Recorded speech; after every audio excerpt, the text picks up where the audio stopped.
Hello again, everyone, and welcome back to Radio Super. And it's been another full week come and gone, and we still have the studio. Yes, I'm going to be bringing that up until it stops being funny to me.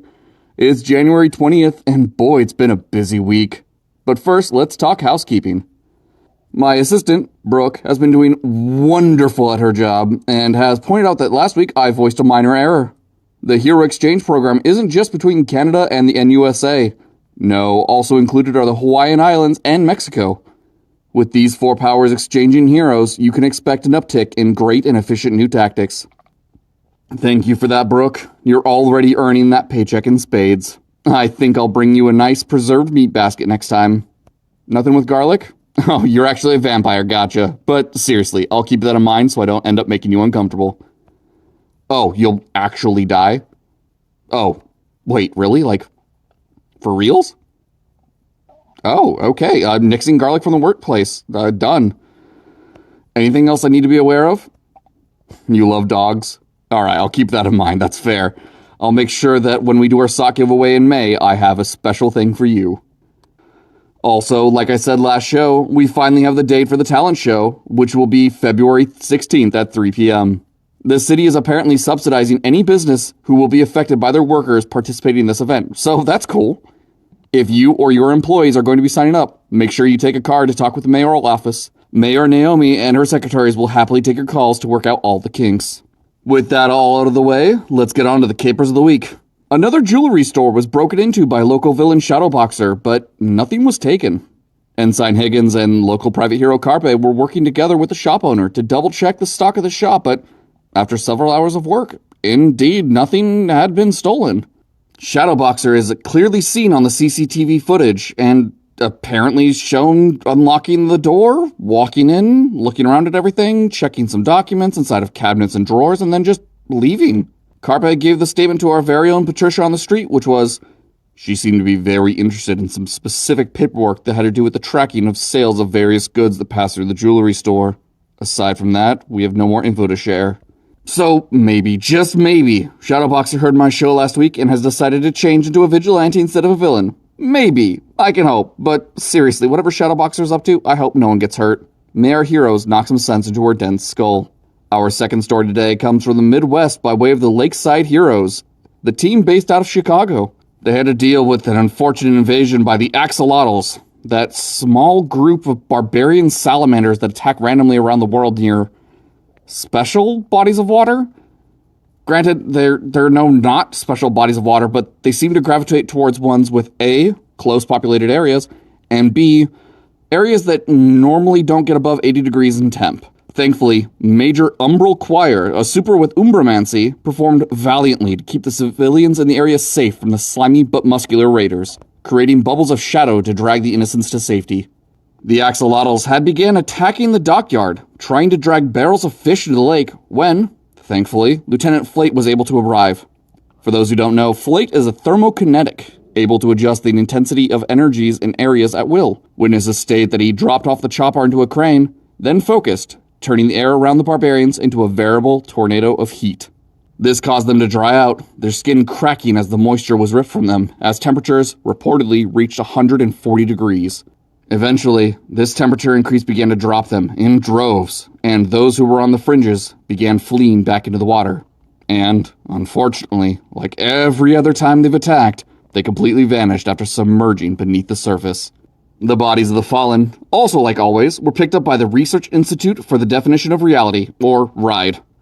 Those fine scientists have been audited monthly to make sure they're not going to destroy the world, and the government has definitely never hidden anything like that from us peasants in order to make sure said things, later for the sake of taking over the world, are actually produced, and I'm done being sarcastic.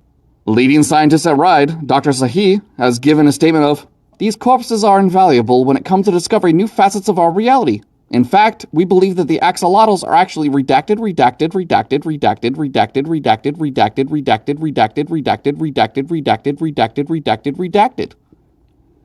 Hey kids, remember what I said about the government and hiding things? Yeah, that.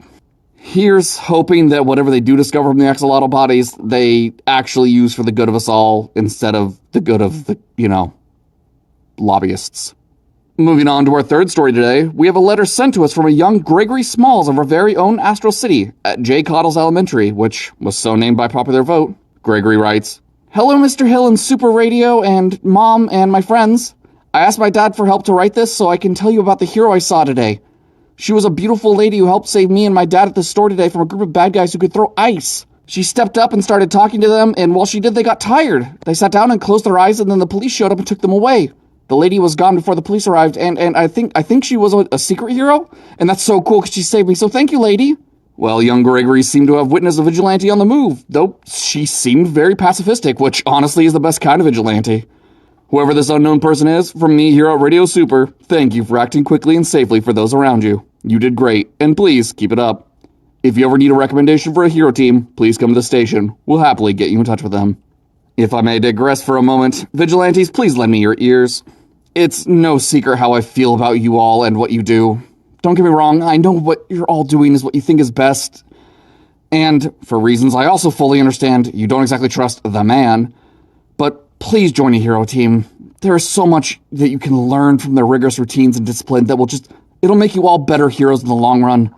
Additionally, they offer mental health services that I fully believe a lot of you can make use of, because I know more than a few of you are carrying burdens that you shouldn't have to carry alone, okay? It'll help your reputation, and if not for me, for everyone you want to help, okay? Just consider it, okay? Okay.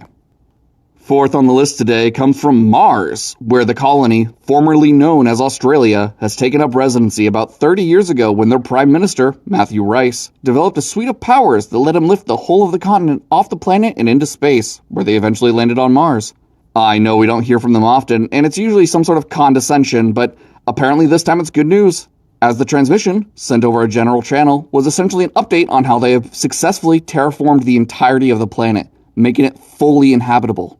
Apparently there is enough greenery, water, and, well, atmosphere that you can live anywhere on the planet, and they're willing to work with Earth scientists to develop teleportation tech so that the two societies, Earth and Mars, can work together to create a better future. Never heard that before. Never seen it go bad either.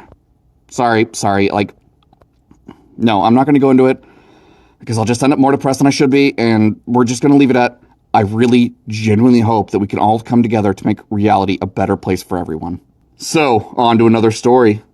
Global munitions and weaponry production company Achilles Munitions have shown up a new prototype weapon, a microwave sniper that has never before been seen. The tech uses microwaves focused onto a target from up to a mile away, causing death.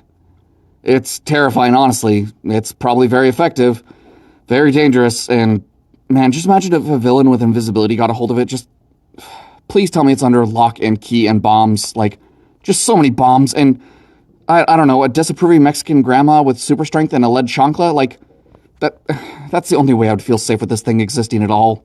Weapons tech has come a long way in the last decade, let's be real, mostly thanks to the CEO of Achilles Munitions, Franklin Muntz. He's a super with intelligence focused on mass production of these terrifying weapons of war. Like, he's come up with so many variations of ammo and guns. It's as impressive as it is terrifying. You might remember him best for the now commonplace tool of the NUSA police, the Thor Taser, which launches bolts of electricity from up to 30 feet away. It's non-lethal, it has taken out so many people without long-lasting harm, and it's saved so many lives. You might also remember him worse for the classified gas that was dropped on Greenland 5 years ago, which has left the land completely desolate and devoid of all life to this day. Attempts by geokinetics and quote-unquote druids to reclaim the land have thus far been fruitless, pun not intended, but at least the residents of the country have been exported to Europe for safety. And for those not in the know, he only avoided prison for war crimes because A, we're not at war, B, he did it at the behest of the NUSA government due to the rise of whatever the hell that villain was who could control plants and was using that to create zombies and began killing people en masse. And C, because, well, he saved lives. So, dang it if it wasn't an Oppenheimer moment, you know? I become death, destroyer of plants.